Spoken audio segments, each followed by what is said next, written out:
Oh, mga ka-idol oh. Naan po mi diri sa among trabaho mga ka-idol oh. Tanawa mga ka-idol oh. Buntag pa sa mga ka-idol oh. Yun oh. Ago, tulo ka sako nang gipasan mga ka-idol oh. Hapit pag ko nagmadali, nagdugos na biya na sa mga ka-idol oh. Unay lisod kay nga trabaho mga ka-idol oh. Nasagit gyud sa mangga. Kadugaya sa akong katabang oh, dali pag kadugaya. Una na ni abot dayon. Ni active kay ni akong mga kauban mga ka-idol oh.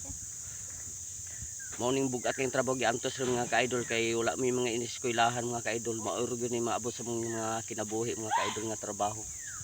Hanto ako mga ka-idol kay para ra sa mga pamilya. Mabuhi lang mga pamilya makapa eskwela. Okay na sa ako ang mga ka-idol.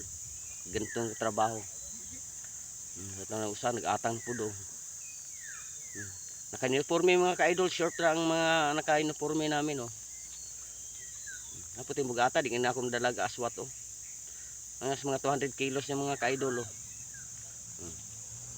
Anong madali oh, saan lang kasako yung gipasaan kay dito madalang dako kayong jumbo.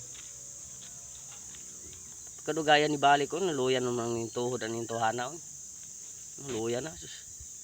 Pagdali, pagkadugaya.